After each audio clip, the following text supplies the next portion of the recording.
नमस्ते प्रणाम दोस्तों, मैं अपने यूट्यूब चैनल सिंगर मोनो में आप लोगों का स्वागत करती हूँ। दोस्तों मैं आप लोगों के बीच बहुत ही मस्त गाना लेके आई हूँ। गाना को पूरा सुनिए।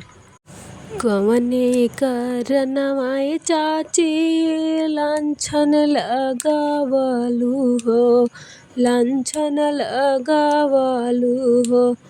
कवने करनवा फसवलू प्रधान भाई के फारल बेलाउज बतवलू। प्रधान भाई के काहे तना बड़ लांछन लगवलू।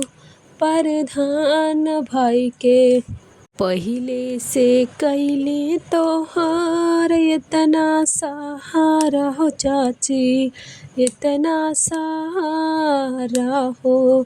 तोहई कई देहलून कर घर बेसहारा हो, घर बेसहारा हो। कैसे चली हैं उनके बिना घरवा, प्रधान भाई के कैसे चली हैं उनके बिना घरवा।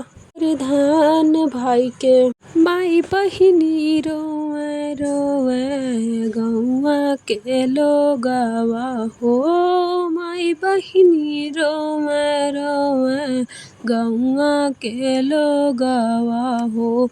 रोवत बा देशवा विदेश, प्रधान भाई बदे रोवत बा देशवा विदेश। प्रधान भाई बदे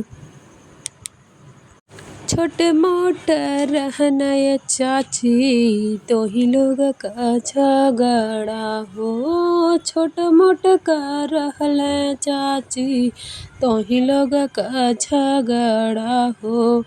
काहे बढ़ाई के कोइलू इतना बड़ला फड़ा हो। कहिया करवाई बुरी हाई, प्रधान भाई के जो हतवाय सिया लगाई। सब प्रधान भाई के कहिया करई बुरी हाई। प्रधान भाई के इतना बड़ा कांड भयल अनुराग के सथावा हो। इतना बड़ा कांड भयल अनुराग के सथावा। मारल गइले बिरना पपियन के हथावा हो। मारल गइले बिरना पपियन के हथावा हो। उन्हीं के न्याय बदे लड़त रहने प्रधान भाई, उन्हीं के न्याय बदे लड़त रहने। गौवा के लोगवन से रहे बड़ा खुश हो। तोहरे परिवार के केतना दे दिहले दुख हो। गौवा के लोगवन से हमें बड़ा खुश हो। तोहरा ही परिवार के चाची कितना देहले दुख हो। गरीब लोग कहे भगवान, प्रधान भाई के गौवा के लोग कहे प्रधान, कहे भगवान। प्रधान भाई के कहे देहलू लान छन लगा।